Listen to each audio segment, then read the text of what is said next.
नमस्कार, आप देख रहे हैं न्यूज भारत 24 और मैं हूं आपके साथ अजय झा। इस वक्त हमारी मौजूदगी नेपाल के राजधानी काठमांडू से सटा हुआ ललितपुर और ललितपुर के जो है लूह वार्ड नंबर 8 में है। इस वक्त हम मौजूद हैं और हमारे साथ यहां की समाज सेविका दीपा थापा मौजूद हैं। तो आइए उनसे बातों का सिलसिला शुरू करते हैं। दीपा जी, सबसे पहले हमारे इस चैनल पर आपका बहुत बहुत स्वागत। धन्यवाद, थैंक यू, नमस्कार, हजुरहरूलाई पनि स्वागत छ यहाँसम्म आइदिनुभएकोमा, हस् धन्यवाद। दीपा जी, आप किन किन क्षेत्रों में काम करती हैं समाज के लिए, महिलाओं के लिए? महिला सशक्तिकरण की बात करें अगर, या आपने अभी तक अपने जो सामाजिक जीवन रहा है आपका, वो सफ़र कैसा रहा? किन किन क्षेत्रों में आपने काम किया है? धन्यवाद। मैले चाहिँ अब महिलाहरूको चाहिँ क्षेत्रमा जस्तै अब त्योभन्दा पनि बेसी अझै चाहिँ हाम्रो समाजको होइन, समाज परिवर्तन कसरी गर्ने, समाजमा चाहिँ हाम्रो गाउँ टोल विकास कसरी गर्ने, गाउँमा अब विभिन्न कुराहरू हुन्छ, असुविधाका हुन्छ, तिनलाई सुविधा कसरी गर्ने, विकास निर्माण गर्ने, बाटोघाटो कसरी जोड्ने, गाउँमा सरसफाइको अभियान, त्यसपछि अब जस्तो हाम्रो ज्येष्ठ नागरिकहरूको समस्या धेरै कुरा त्यस्तैमा काम गर्दा अब सहजभन्दा पनि चुनौती त छ नि एकदमै होइन। काम गर्न त धेरै नै अलिकति छ, अब जो आनंद लाग्छ काम गर्दा यो तरहमा चाहिँ। हजुर, हस्। देखिए, मैं बता दूं कि ये हिंदी समझ तो जाती है लेकिन बोल नहीं पाती है, तो इन्होंने हमारे सवालों का क्या जवाब दिया। बगल में जो है वो संगीत जी बैठे हुए हैं, हम उनसे जानने की कोशिश करते हैं। संगीत जी, दीपा जी ने क्या बताया? जी, वो बोल रहे हैं आपका नेपाल में बहुत बहुत स्वागत है, और उसके बावजूद उनका नाम है दीपा थापा मगर, और वो बोल रहे हैं वो एक समाज सेवी है जी। और समाज में जितना भी समस्या है, जो भी प्रॉब्लम है, वो प्रॉब्लम के हेतु काम करती है। जैसे महिला महिला की हित में काम करना, और ग्रामीण में जो वो रोड का वगैरह, वो जगह का वगैरह, ऐसा सब कुछ देखते हैं, वो ऐसे बोल रहे हैं। और वो साथ साथ और बोल रहे हैं वो जो ज्येष्ठ नागरिक है उनके हेतु भी वो काम करते हैं, और बाटा घाटा और रास्ता, रोड ये सब कुछ देखने के लिए वो उनका बैकग्राउंड से वो बिलोंग करते हैं, वो रास्ता से वो काम करते हैं, वही वो बोल रहे हैं आपको। दीपा जी, आमतौर पे देखा जाता है कि चाहे कंट्री कोई भी हो, महिलाओं का शोषण होता है, चाहे वो घर में हो या ऑफिस में हो या अलग अलग जगहों पे होता है। तो उनको लेकर के क्या आप इन चीज़ों को मानते हैं, और उन जो शोषित महिला है उस महिलाओं को किस तरह की सपोर्ट आप दे पाते हैं? एकदम मान्छु म चाहिँ यो कुरा चाहिँ, किन भन्दा डेफिनेटली हामी पनि अब हिजोको दिनमा चाहिँ एकदम पीडित एउटा भनौँ न, हामी पनि एउटा कसैबाट शोषित भएको पीडित एउटा होइन महिला नै हुँ पनि। त्यही भएर पनि म मान्छु यो चाहिँ एकदमै छ। अहिले पनि स्टिल नेपालको कतिपय घटनाहरू त जस्तो अस्ति भर्खरको सालिनको नै भयो, देखिहाल्नुभयो, सुन्नुभयो होला हजुरहरूले पनि, छिमेकी राष्ट्रबाट भयो भने होइन, त्यो एकदमै धेरै छ। अब हामीले चाहिँ यसको लागि चाहिँ के भन्दाखेरि अब यो जति पनि हुन्छ नि, यो क्राइम एकदम निर्मूल पार्न त त्यो सकिन्न। म एउटा सामान्य कुनै एउटा सामान्य व्यक्तिले यो चाहिँ गरेर त साथ दिनु, तर पनि हामीले चाहिँ यसमा चाहिँ टोलबाट स्टार्टिङ गर्दा त जस गाउँ टोल परिवर्तन हुँदा बल्ल देश हुने हो नि त होइन, सहर हुँदै देश हुने हो। हामीले यसमा चाहिँ यो एक किसिमको महिलाहरूको उसलाई हामी चाहिँ विभिन्न उहाँहरूलाई सचेतनामूलक कार्यक्रम गरेर चाहिँ यसो सचेतन फैलाउने, अनि त्यसपछि अब उहाँहरूलाई चाहिँ अब जुन हाम्रो महिला दिदीबहिनीहरू हुनुहुन्छ नि, उहाँहरूको लागि चाहिँ विशेष त्यस्तै खालको अब यो कानुनी सम्मति होइन, ऐन कस्तो छन् यसमा, जस्तो यो विभिन्न ठाउँमा चाहिँ त्यो भइरहेछ। त्यो एकदमै यो अहिले चाहिँ महिलामाथि शोषण यो त यो एकदमै त्यो चाहिँ के भन्ने, अब कति कुरा हामीले खुलेर भन्न मिल्छ, कति मिल्दैन होइन। हामी पनि अब त्यो कुनै दिन त्यस्तोबाट भोगेका थियौँ। त्यही हो, अब यसको लागि चाहिँ हामीले चाहिँ आउने उसहरूमा चाहिँ दिनहरूमा चाहिँ अझै यस सशक्त रूपले अघि बढेर महिलाहरूलाई विशेष कानुनी सचेतना र त्यही कार्यक्रमहरू मार्फत नै उहाँहरूलाई सचेत गराउने हुने। हस् जी, उन्होंने बताया जैसे महिला का समस्या जैसे विश्व में है जी, वैसा ही नेपाल में भी है।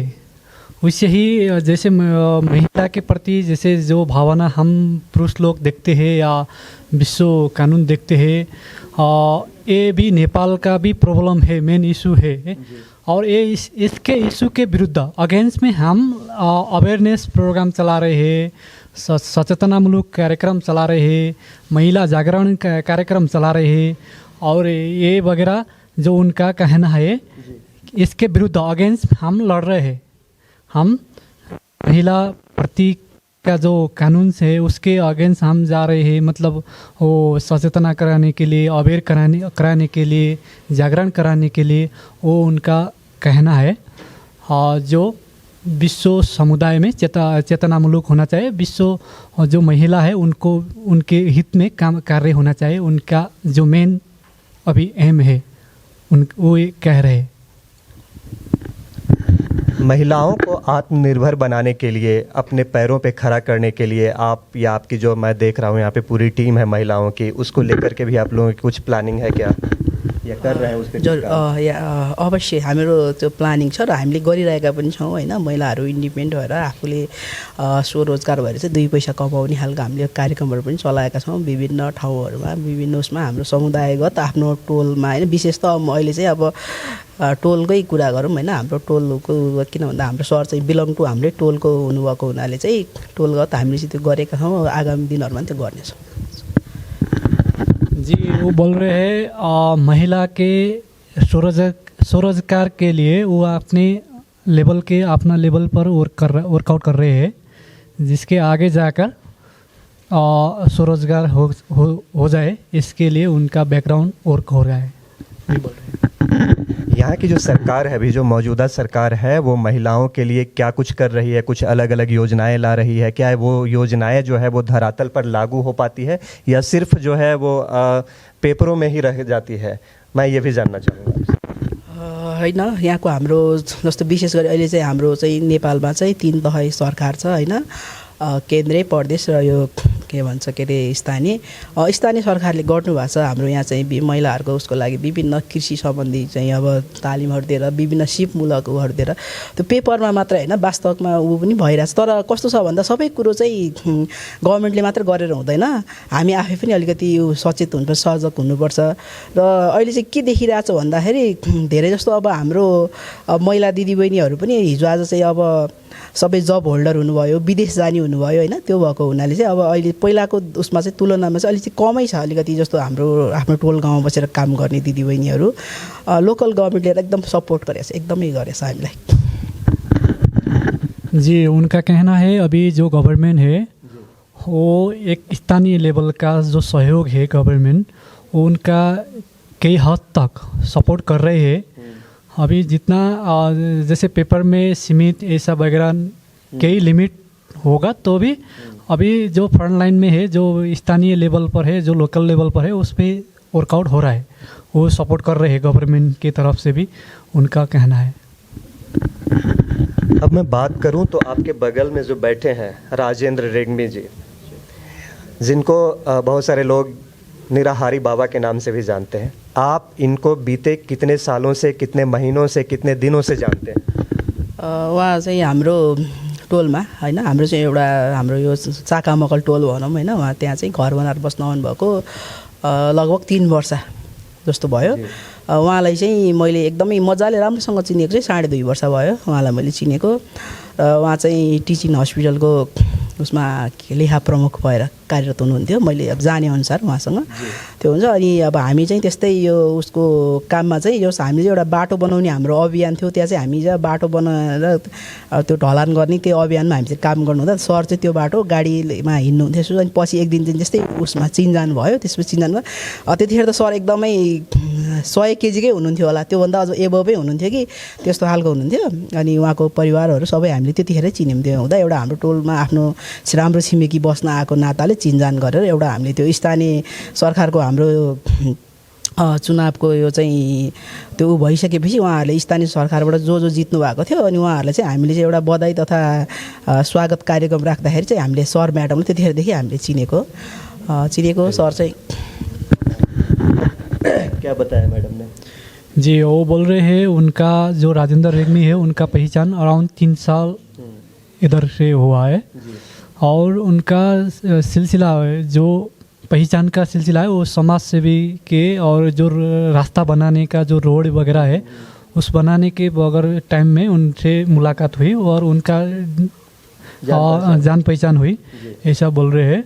और आगे जाके उनका जो वेट है, वेट एकदम ज़्यादा, मतलब 100 के ऊपर बोल रहे हैं, वो 100 के ऊपर वो जैसे उतना ज़्यादा है। अभी देखते हैं तो एकदम स्लिम है। ऐसा तो अभी जो आप इनको काफ़ी मतलब वज़न था इनका जब बढ़ा हुआ तो इनका दावा है कि एक रात में ही ये वज़न कम हो गया। मतलब लोग क्या होता है वज़न कम करने के लिए डाइटिंग करते हैं, जिम जाते हैं, खाना पीना छोड़ देते हैं, बहुत तरह की बात होती है। तो क्या ऐसा लगता है कि एक दिन में ही ऐसा संभव हो? आप मानते हैं इन चीज़ों को? खासै सरसर्ती हेर्नुभन्दा यो चाहिँ अब मान्नै नसक्ने कुरा, तर एकदम अचम्म कि सबैभन्दा अचम्म लाग्ने कुरा चाहिँ यो अहिले उहाँको केसमा चाहिँ यही छ कि एक रातमा उहाँ चाहिँ 30 केजी घट्नुभएको। त्यो चाहिँ एकदमै 40 केजी घट्नुभएको, त्यो चाहिँ कन्फर्मै हो। किन हो भन्दाखेरि चाहिँ त्यो उहाँ त्योभन्दा अगाडि चाहिँ जस हाम्रो अब म्याडम यस्तो अब एउटा चाहिँ उहाँले चाहिँ मलाई चाहिँ एउटा टोल सुधार समितिको अध्यक्षको नाताले चाहिँ मसँग उहाँ चाहिँ कन्भर्सेसन गर्नु यसो यसो मेरो केस यो भन्ने कुरा गर्नुभएको थियो। अनि त्यसपछि उहाँ त्यो जुन घटिसकेपछि मेरो घर आउनुभयो कि 2-3 दिनमै म चाहिँ एकदमै छक्क परेँ क्या उहाँलाई देखेर। उहाँ त पहिलाको मान्छे नै होइन, अहिले चाहिँ पुरै नै अर्को हुनुहुन्छ। म एकदमै यो कुरा चाहिँ अब हाम्रो वैज्ञानिक उसले हेर्दा चाहिँ यो असम्भव होइन, तर एकदमै चाहिँ मान्छु म। जी वो बोल रहे हैं जो उनका वेट जो घटने का प्रोसेस है वो एकदम 100% डेफिनेटली है। जो 120 किलो का शरीर जो एक ही रात में 80 किलो में आया, मतलब 40 किलो वेट लॉस गुम हो गया। उनका कहना है वो भी शक में रह गए, उनका शक मतलब वो हो गया, ऐसा वो बोल रहे हैं। जो साइंस तो ये प्रूव नहीं करेगा, लेकिन स्पिरिचुअल जो पथ है, मार्ग है, उस हिसाब से ये डिवाइन का खेल में वो विश्वास लेते हैं, ट्रस्ट करते हैं। इसके हिसाब से वो जो उनका बड़ी चीज़ जो लॉस हुआ वो एकदम डेफिनेटली वो ट्रस्ट करते हैं, उनमें बोलते हैं वो। राजेंद्र जी का एक और दावा है कि ये पिछले बता रहे हैं कि 19-20 दिन तक जो है बिना कुछ खाना खाए, बिना पानी पिए जो है वो सीसीटीवी कैमरे की निगरानी में ये रहे। तो इन दावों की क्या हकीकत है? आपको जानकारी है इन चीज़ों की? क्या ये सच है या इनके दावे फेक हैं? मलाई जानकारी छ यस विषयमा। उहाँ सरले चाहिँ अपडेट गर्नुभएको थियो र विभिन्न उहाँसँग जोडिनु भएको मिडियाहरूले पनि अपडेट गर्नुभएको थियो। उहाँ धादिङको उसमा बस्नुभयो कि गोरखनाथ बाबाका, त्यहाँ हुँदा लाइभहरू चाहिँ मलाई पठाइराख्नु भएको थियो। अनि अरू त्यहाँको उहाँको साथीहरूले पनि त्यहाँ देख्नु, त्यो पनि भयो। अनि चिया कफी दिँदा पनि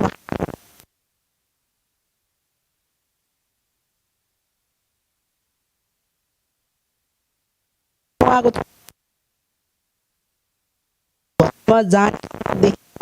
अहिलेसम्म निराहारी नै हुनुहोस्, केही नखाइकन बाँच्नु भएको, यो कुरा एकदम सत्य हो। जी बिल्कुल, उनका जो प्रयास है पहले 1-2 जगह हुआ, 1-2 जगह से ही उनका फाइनली गोकर्ण नगरपालिका रूपसेटार मंदिर में हुआ। और जो उनका निराहार का विषय में है वो बोल रहे हैं जो मेरा घर में आने के बाद भी उनको चिया वगैरह लेने से मनाही कर रहे थे। वो बोल रहे थे राजेंद्र रेग्मी मैं निराहार से बाँच रहा हूँ, मैं कुछ भी नहीं लेता हूँ। वो राजेंद्र रेग्मी ने रिप्लाई दिया था उनको। और जो अभी जो मीडिया वगैरह है वो जो 20 दिन का जो प्रोसेस है, जो हार्ड डिस्क है वगैरह, मतलब उस हिसाब से हम फुल्ली ट्रस्ट है, विश्वास करते हैं उनके और जो उनका जो बयान है उनके ऊपर हम फुल्ली ट्रस्ट करते हैं, ऐसा उनका कहना है। बोलते कल इन्होंने कैमरे के सामने 20 गोलियां खा के दिखाई दवा की, जिसमें दर्द की गोलियां थी, बीपी की गोलियां थी और कोई भी साइड इफ़ेक्ट नहीं हुआ। और ये दावा कर रहे थे कि हम 40-50 गोलियां तक खा सकते हैं, जबकि हम लोगों ने ही मना कर दिया इनको। और ये जो कुछ भी और भी दावा कर रहे हैं कि हमारे अंदर जो है कुछ अलौकिक शक्तियां हैं, कुछ दैवीय शक्ति हमारे अंदर मौजूद है। तो क्या आज के ये साइंस और टेक्नोलॉजी के ज़माने में आप भी इन चीज़ों पर भरोसा करती हैं, मानती हैं, या फिर ऐसा लगता है कि नहीं कहीं ना कहीं ये अंधविश्वास फैला रहे हैं? आजको समय सापेक्ष र यो हेर्दा चाहिँ वैज्ञानिक युग हो। हामी अब एकदमै भनौँ न होइन, अब 22वीं शताब्दीमै हिँडिसकेको हो। यो उसमा चाहिँ यो एकदमै विश्वास चाहिँ यसमा चाहिँ वैज्ञानिक आधारले गर्ने हो भने एकदमै छैन। तर हामीले आँखाले देखेका छौँ उहाँले यो कार्य गर्नुभएको छ। त्यो कसरी अब आँखाले देखेको कुरालाई नकार्नु सकिन्न, होइन भन्न मिलेन होइन। अब हामीले हेर्दाखेरि त एकदमै हो, उहाँले चाहिँ त्यसै जति औषधि खाए पनि उहाँलाई केही हुँदैन होइन। उहाँको चाहिँ अब लास्टले चाहिँ अब लास्ट होइन, उहाँको त्यो प्रुफ गर्नुपर्छ भन्ने पनि प्रोसेस पनि भइसक्यो। उहाँले अब गिनिज बुकमा पनि नाम लेखाइसक्नु भएको भन्ने त भइसक्यो त्यो प्रोसेसिङमा होइन। अब कस्तो भन्दा चाहिँ अब विश्वास नगरौँ पनि कसरी, गरौँ पनि, आँखाले देखेको कुरालाई विश्वास नगरौँ कसरी। अब हो भनौँ भने अब वैज्ञानिक आधार र यो अहिले उसको आधारमा कुनै अब हामीसँग तथ्य प्रमाण छैन होइन, तर चाहिँ विश्वास गर्छौँ उहाँलाई चाहिँ एकदमै त्यो दैवीय शक्ति एउटा आएर चाहिँ त्यो अचम्मकै एउटा भएको, उहाँ चाहिँ एकदमै बिना पानी पनि बाँचिराख्नु, अहिलेसम्म त्यो सत्य कुरा हो। मैडम ने क्या कहा? जी, उनका कहना है जो साइंस के हिसाब से, जैसे ये वैज्ञानिक युग से तो उनका जो है वो विश्वास करना लायक का नहीं है, लेकिन जब हम आंखें के सामने जब प्रूफ देखते हैं तो हम कैसे विश्वास नहीं करें। वो है उनका, वो बोल रहे हैं वो डिवाइन का खेल है, वो दैवीय शक्ति का खेल है, इससे हम विश्वास ट्रस्ट करते हैं। जब आंखें के सामने प्रूफ है तो हम कैसे क्यों नहीं करें जब ये है। लेकिन साइंस और साइंस टेक्नोलॉजी जो है वगैरह से तो हमको नहीं लगता है जब ये युग में ऐसा पॉसिबल नहीं हो पाएगा, ऐसा उनका कहना है। और जब प्रूफ है, जब हर प्रोसेस आगे बढ़ रहा है तो हमको प्रूफ करना मतलब हमको ट्रस्ट करना, विश्वास लेना हमको मजबूरी बन रही है, उनका ऐसा कहना है।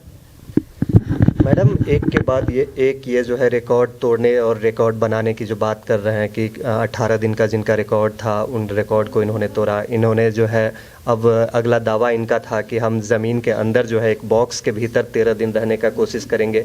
तो एक के बाद जो इनके दिमाग में चल रहा है कि एक के बाद एक नया रिकॉर्ड बनाए, तो अगर मान के चलिए कि अगर ऐसा हो जाता है, गिनीज बुक में अगर इनका नाम दर्ज हो जाता है, तो ये आपके लिए, आपके शहरवासियों के लिए, पूरे नेपाल वासियों के लिए ये उपलब्धि जो है बहुत मायने रखती है। तो कितनी खुशी होगी यहाँ के लोगों को? उहाँले जति पनि उहाँले गर्नुभएको हिजोको विगतको दिनमा गर्नुभएको उहाँको आफ्नो त्यो एउटा 18 दिने दिने एउटा त्यो दैवी एउटा यात्रा उहाँले चाहिँ त्यो गर्नुभएको छ नि, त्यो चाहिँ उहाँले अझ बक्समा पनि म सुत्छु भन्ने कुराहरू राख्नुभयो थियो होइन।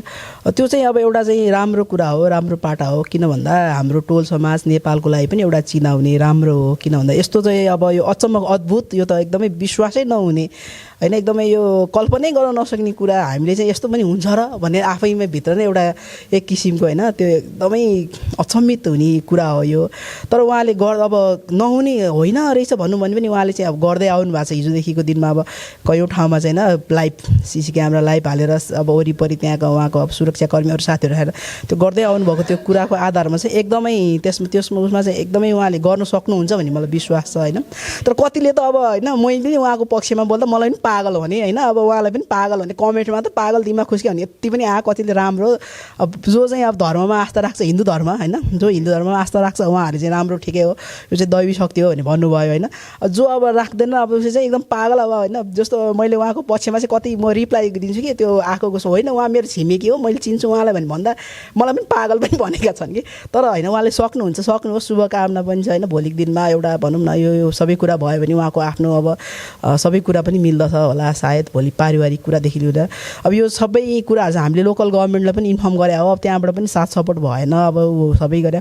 अब दुःख लाग्छ नि, अब आफ्नो देशको सबै कुराहरू उजागर गर्दा चाहिँ हाम्रो गभर्मेन्टहरूले हेर्नुपर्ने गर्नुपर्ने हो। यी कति कुराहरू चाहिँ सायद अब यी विषयमा नबनेर पनि होला होइन, यहाँको अब कानुनभन्दा माथिका कुरा पनि होला, यी कानुनमा नमिलेर होला, हुन्छ नि धेरै कुरा। किन भन्दा दैवी शक्तिको लागि त हाम्रो नेपालमा होइन कुनै पनि देशमा ऐन कानुन छैन होला, मलाई सम्भवतः लाग्छ होइन। यो चाहिँ एउटा एकदमै चकित हुने, एउटा आश्चर्य र एउटा अनौठो एकदमै यो चाहिँ के भन्ने यो हुनै नसक्ने कुरा भइरहेको भएर पनि होला सायद होइन। तर होइन एकदमै लाग्छ, शुभकामना छ उहाँलाई, भोलिको दिनमा राम्रो उहाँले गर्नुहोस् र हाम्रो नेपालको नाम राख्नुहोस्। यसरी तपाईँहरू उहाँदेखि यहाँ आइदिनु भएको छ होइन, यसमा पनि अब एकदम खुसी लागेको छ मलाई उहाँको उसमा। मैडम ने क्या कहा?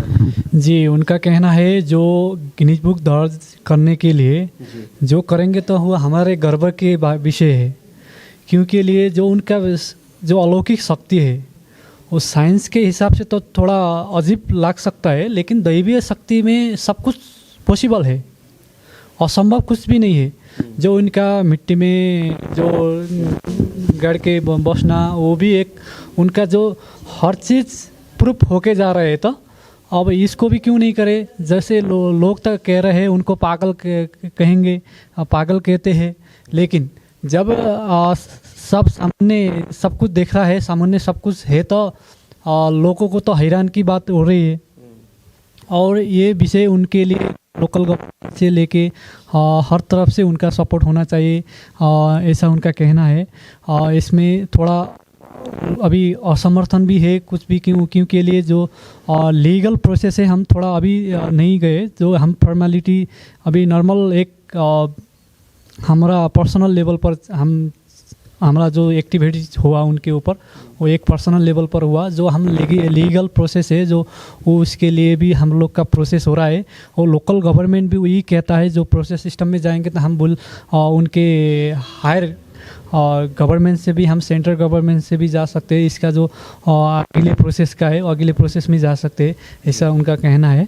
और जो उनका जो डिवाइन का मेन रोल है, डिवाइन जब क्या कहना है। एक और आखिरी सवाल, भारत और नेपाल में रोटी बेटी का संबंध है, यहाँ की लड़कियों की शादी वहाँ होती है, वहाँ की लड़कियों की शादी यहाँ पे होती है, तो एक तरह से रिश्तेदारी भी एक तरह से कह सकते हैं कि भारत और नेपाल के बीच में है।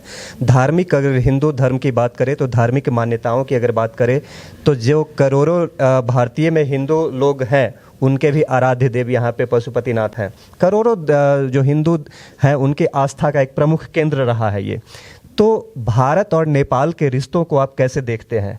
भिसा जान घुम्न आउन मिल्ने एकदमै एउटा होइन सहज तरिकाले हाम्रो नजिकको छिमेकी एकदमै होइन। अब हामीले जस्तो रोटी बेटीको सम्बन्ध छ एकदमै भारतसँग हाम्रो, एकदमै हामी चाहिँ राम्रो सहज एउटा हुन्छ एक किसिमको हाम्रो चाहिँ एकदमै त्यो उस यस्तो नकारात्मक एकदम सकारात्मक सोचले हामी हेर्छौँ होइन, सम्मान गर्छौँ। किन भन्दा कति नङ र मासु जस्तो एकअर्काको परिपूरक हुन् होइन। नेपाल भारत भने वर्ष नेपालबाट उहाँ होइन कति यहाँ भएको उहाँ जान्छ, उहाँको आउँछ, यो चाहिँ एकदमै राम्रो सम्बन्ध छ, अझै पनि राम्रो छ। अब कति कुराहरू चाहिँ अब छन् होइन, सबै कुराहरू बोल्न पनि यहाँ मिल्दैन ती कुराहरू होइन। ती सबलाई पनि आउँदा दिनहरूमा एकदम सुधार्दै चाहिँ अझै दुई देशले नै सुधार्दै आफ्नो कमी कमजोरी सुधार्दै अझै राम्रो सम्बन्ध होस् भन्ने चाहन्छु। एकदमै उहाँहरूको प्रति चाहिँ हाम्रो त्यस्तो छैन एकदमै। जी, उनका कहना है जो नेपाल और भारत का संबंध के विषय में, नेपाल और भारत एक हमेशा से एक दूसरे से मित्रता हमेशा बनी रही, एक अर्का के पूरक बने संबंध के मामले में। उसको कमी कमजोरी थोड़ा मोटा है तो उसको एक दूसरा देश में मिलके आगे बढ़ना चाहिए, एक अर्का के समझदारी में आगे जाना चाहिए। बहुत अच्छा रिश्ता है जो सदियों से है, ऐसा उनका कहना है। बिल्कुल, आप लोगों ने भी देखा होगा कि जब भी नेपाल में कभी कुछ प्राकृतिक आपदाएं आती है तो भारत जो है वो एक छोटे भाई के नाते नेपाल को हर संभव अपना मदद भी करता है। हमने देखा था पिछले बार कि हमारे प्राइम मिनिस्टर ने हेलीकॉप्टर के साथ साथ और भी बहुत सारी चीज़ों की सहायताएं यहाँ प्रदान की थी। तो मैडम, आपसे हमारी बातचीत बहुत अच्छी हुई और आपने अपना जो कीमती वक्त दिया मुझे बातचीत करने के लिए, इसके लिए आपका बहुत बहुत धन्यवाद। धन्यवाद। हजुरहरूलाई पनि धन्यवाद। एकदमै उहाँ इन्डियादेखि आइदिनु भयो होइन हाम्रो टोलसम्म, राजन सरको लागि उसको लागि यसको लागि एकदम आभारी छु। धन्यवाद। हाँ जी, आपको धन्यवाद, और इंडिया से आप आने के लिए भी इसके लिए स्पेशल थैंक यू, और जो राजेंद्र जी के वर्कआउट के लिए आया है उसके लिए भी आप थैंक यू, उनका कहना है। तो ये थी हमारे साथ समाज सेविका दीपा थापा, जिन्होंने बड़े ही बेबाकी से अपनी बातों को रखा। महिलाओं के क्षेत्र में इनके जो प्रयास हो रहे हैं उन चीज़ों को लेकर भी इन्होंने बताया।